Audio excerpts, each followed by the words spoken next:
I'm James Wilson, and this is Sleep Bollocks.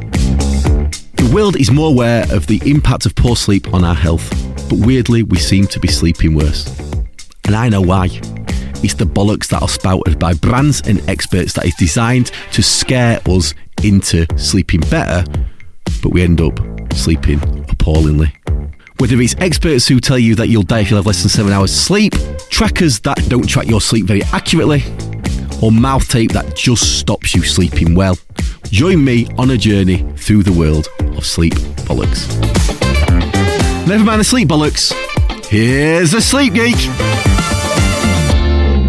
Hello and welcome to Sleep Bollocks, where we talk about the fibs they tell you that ruin your sleep. Today we're going to talk about the faddiest of them all. It's Faddington Bear. Its address is 44 Fad Street, Fadville, Fadshire, land of fad. It's unproven sleep bollocks promoted by celebrities like Professor Green, Julia Bradbury, Tess Daly, Erling Haaland, and the queen of well-being bullshit, Gwyneth Paltrow. Have you guessed what it is yet? If you're a big fan of my work, you'll know what I'm going to say next. The winner, the 2024 winner of the Sleep Bollocks Awards, it is mouth taping, ladies and gentlemen. It's mouth taping. That is what we're going to discuss today. Now, mouth taping and I have history. But we'll start with what the claims that mouth taping makes. So, like the best load of bollocks, there is some truth in what mouth taping is based on. It's based on the idea that nasal breathing is better for us than breathing through our mouth. And that's true. Your mouth is really your backup when it comes to breathing. Your nose is where we should be breathing through. That's true. That is something that I cannot dispute. It gets rid of allergens. It warms up the air as it goes in your body. It drops heart rate more. It helps the sort of relationship between oxygen and carbon dioxide. It is. If in an ideal world, we'd breathe through our noses most of the time. So all those things are true in terms of our health. And when it comes to sleep, it also makes some quite wild claims. It claims that it'll stop you snoring. It claims that it helps you get deeper and more restful sleep. Deeper and more restful. You'll see these words a lot when people are talking about sleep bollocks.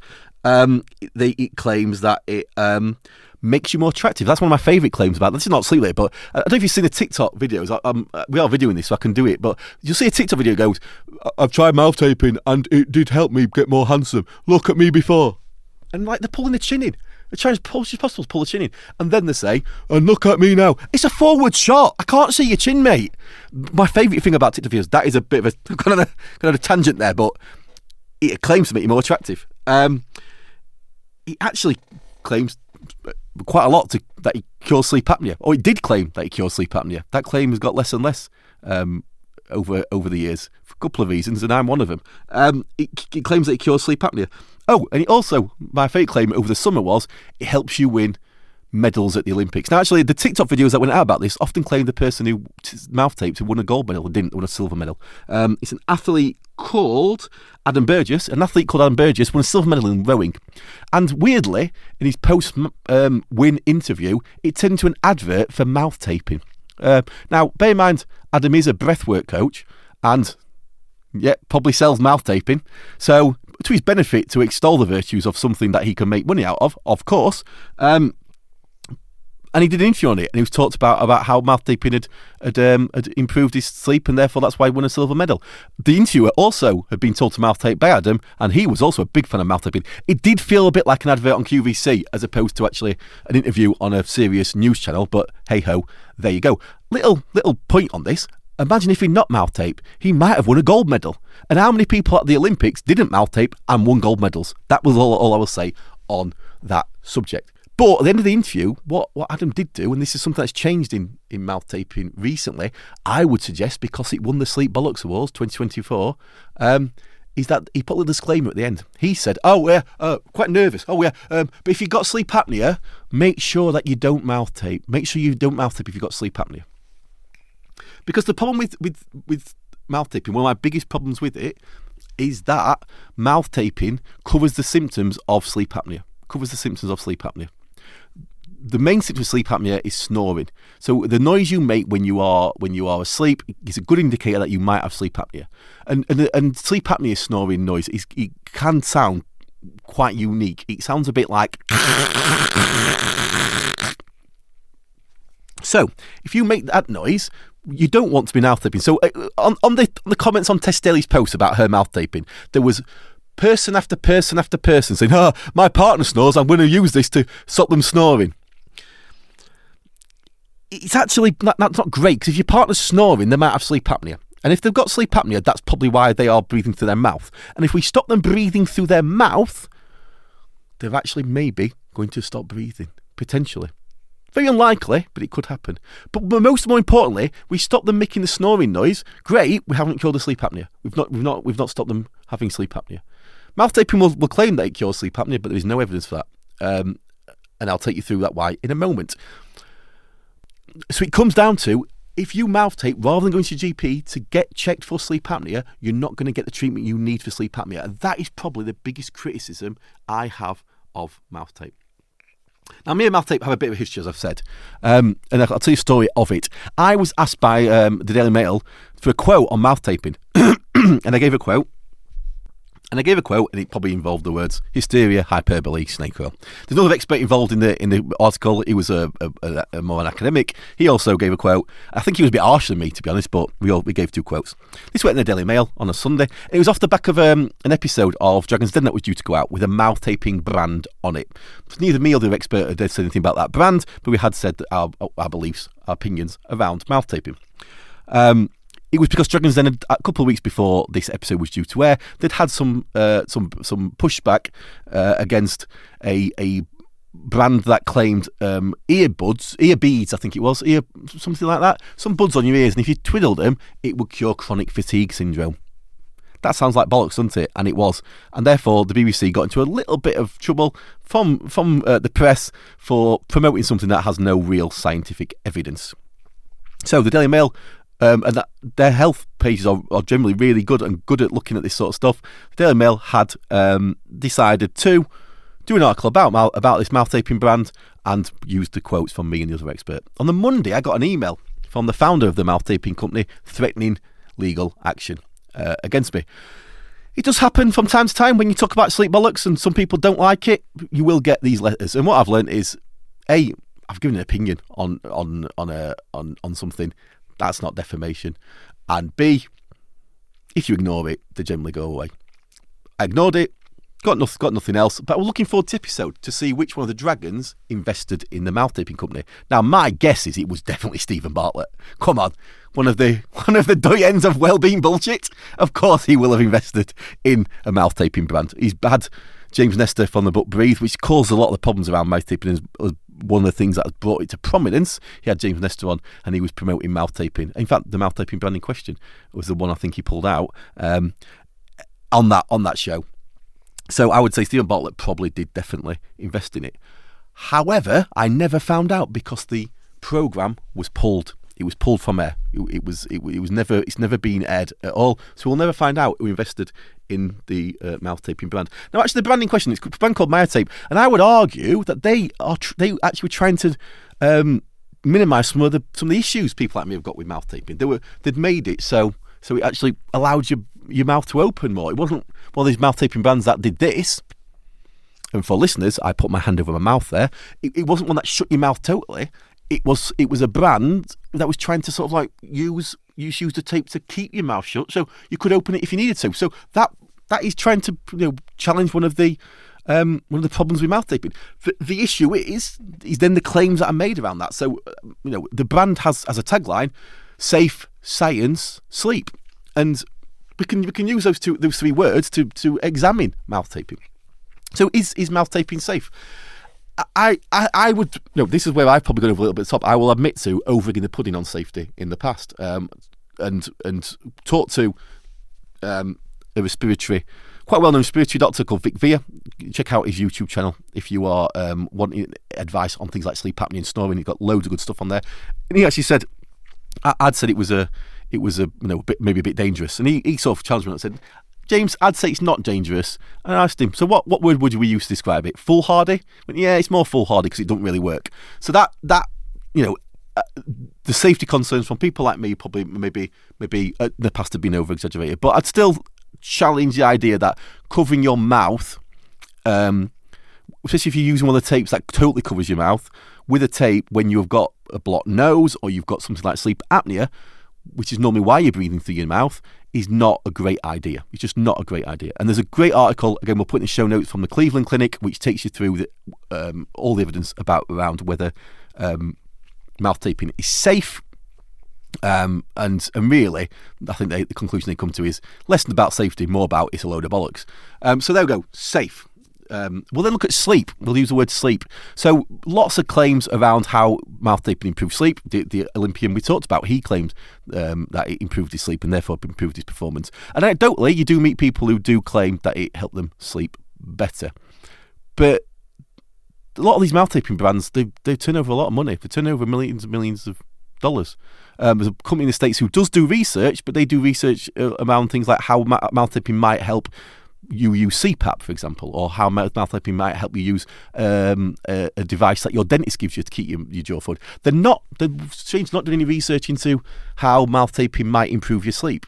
There has been a little bit of research into that, so that allows us to move on to the science.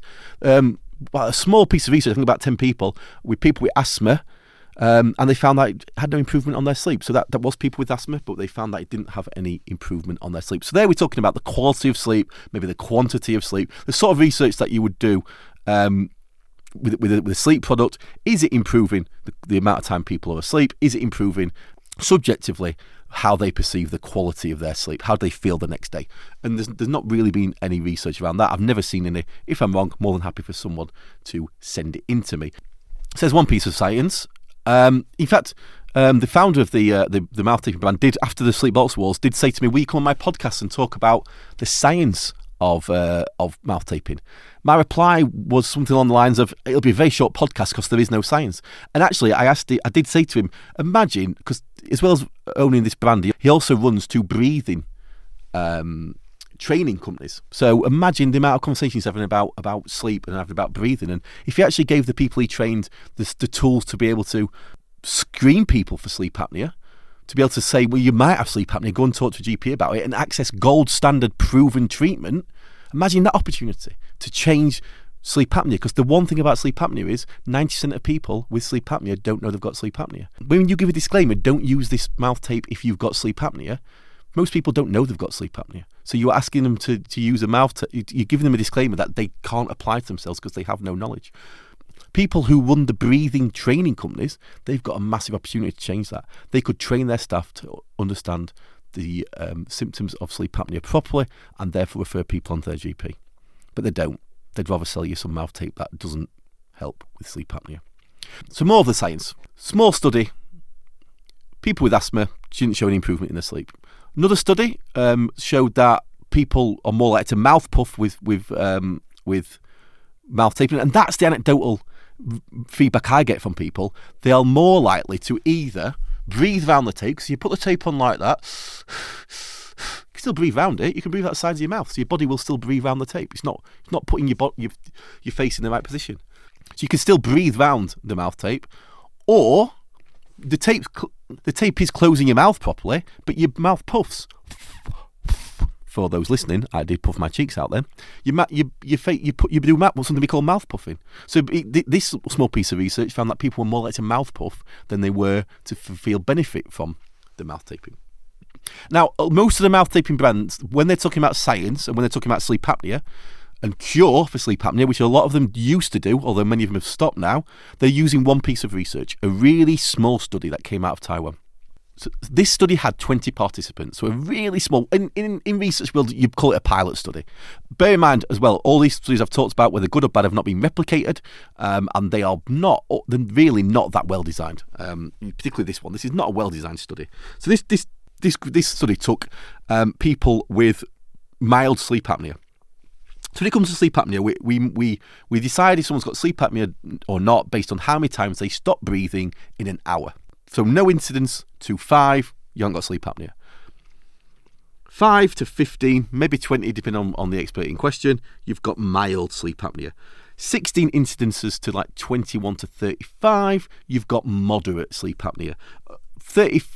22 to 36 plus, and like the worst case is people suffering 120. I think the worst case on record is 180 times an hour of stopping breathing. So when we say apnea, we're talking about stopping breathing. Then that is severe sleep apnea. So these people took people with mild sleep apnea. So they would have incidences between sort of 6, 15, 20. The average, I think, was about 6.5. So really mild sleep apnea. That's really mild sleep apnea. The average was 6.5. These people were checked for apnea. Their airways, their nasal airways were kept open during the night, so they couldn't. There was no blockages. So there was going to be no risk of harm. Most of us don't have a full clinical team checking our breathing throughout the night when we are using mouth taping. And what they found, this research, they found that people went from 6.5 mild sleep apnea, if you remember from the AHI score, to 4.7. 4.7, ladies and gentlemen. Can you remember from the scores what that means is? No apnea. No apnea. No apnea. It's a cure. It's a cure. We've cured sleep apnea with mouth tape on 20 people. Now, in real terms, they've gone from 6.5 incidences to 4.7. A really small drop. I've been involved in research with products quite a lot. And when I have, often, there is a bit of a vibe of what results do we want this to show? And this research, to me, has that vibe to it. That maybe it was decided beforehand what the result was going to be. We need to show that it's in the 0 to 5 group. And maybe the research study was set up to achieve that. That's maybe. I'm not saying it's true, but maybe. So it's not a significant change. And it's gone from mild, very mild sleep apnea to no sleep apnea. And they are classing that as a cure. And if that is not the epitome of sleep bollocks, I don't know what is. So, is it safe? Yeah, maybe been a bit too... I've maybe exaggerated a little bit on that in the past. But there could be a risk, particularly long term, if you've got undiagnosed sleep apnea that doesn't get treated. Does it improve your sleep? No evidence of that at all beyond anecdotally, and that anecdotal evidence often comes from people who are selling you mouth tape. And is there science? Not really. Let's be honest, there's very little science. Yet, big companies charging people lots of money to train as breathwork practitioners that do have the resources to prove whether mouth taping works or not. So as always, I'd like to take an opportunity to tell you what I do as the Sleep Geek day today. So when I'm working in sports, I work with sports teams. I spend a season with them if they're a team, or I work with individual athletes, and I will go in to the organisations. I will do seminars and drop-in sessions supporting players and athletes in their sleep. We also have a team of experts at the company I run, Kitmate, and if they have kids that are sleeping poorly, we have an expert who can help. If their diet needs to be looked at in terms of their sleep, we have an expert who can help. If they have pets that are sleeping poorly, we have an expert who can help. So that is how we work with sports teams. So I do a lot of work with sports teams. This season, I'm working with Coventry City. I also act as a brand ambassador for sleep brands. At the moment, I'm working with a mattress retailer called Mattress Online. If you're looking for a mattress, you'll know that their people are Sleep Geek certified. I have trained them on how to link sleep products to sleep problems. And I also certify people's products. So if you've got a sleep product that you market in a way that's reasonable, you are clear about who this can help in terms of sleep, and you don't spout bollocks, then I can certify that product for you. Want to find out more about what I do? Go to thesleepgeek.co.uk or check me out on social media at The Sleep Geek. So I know we like to, at the end of this programme, we like to do something a bit more positive and give you some advice or put you in the direction of a podcast or a book or something that can maybe help you get better, Kip. So actually what I'm doing now is actually give some advice around snoring. If you are a snorer, there are things you can do to help you sleep better that isn't mouth taping, that probably is going to be a little bit more beneficial. And one thing I'd just like to highlight here is mouth taping. We might see in the future better research done, and mouth taping we may understand how mouth taping can help us sleep better. We may understand how mouth taping can help snoring or even sleep apnea, although I very much doubt it. But today we don't have that information. But what you can do for snoring, you can try losing weight. Understand that if you drink alcohol or have spicy food, that makes it more likely you will snore worse or even start snoring. You could try positional therapy. So if you sleep on your back, you're more likely to snore. If you sleep with a pillow that doesn't support your head properly, and a pillow should just fill the gaps between your head and the mattress. So on camera, I'm showing you what that looks like. If you are listening, just stand forward, and your head should be in the position as if you are just standing forward, looking forward. You should be straight, neutral position. Pillow fills that gap. That is a pillow's job, between the mattress and your head. Have a mattress that supports you properly. Maybe put a pillow between your legs. You're comfortable. You're in a neutral position in terms of things like backache and neckache, and you're less likely to snore. So try some positional therapy. You could try a chin strap. We've got a colleague in sleep who said that her husband started using a chin strap. Because what mouth taping claims to do when it's snoring, it claims to put your jaw a little bit forward, and it claims to put your tongue in the right position in the top of your mouth. It rarely does that because it's not strong enough to do it, and it doesn't really get your body into the right position. But a chin strap can do this, and I think particularly if you're using a CPAP device for sleep apnea, a chin strap can help keep your mouth closed and allow your airways to be clear. Or you could try a mouth guard from your dentist. You can go to your dentist can measure you up for a mouth guard that will pull your jaw forward and put it in the right position. It really works. These are things that people do that we've seen time and time again help people reduce their snoring or even stop snoring. And if you have the symptoms of sleep apnea we talked about earlier, I really do beg you, go and talk to your GP about it. It is easily treatable in the NHS. We have some great treatment pathways. There are a number of different options. There is CPAP. There are implants that can help. That can help if the CPAP doesn't work. There are dental appliances that can help. You don't need to mouth tape if you have got sleep apnea. You can get proper treatment that properly works. So remember, we sleep better by taking the stress out of sleep. Understand who you are as a sleeper. Understand the things like your family, your pets, your job, your relationship with alcohol, caffeine, nicotine, diet, exercise, the products you sleep on and under. All these things can stop you sleeping. Work out what it is that's stopping you sleeping and find the right expert and product for you. Hope this helps, and sleep well.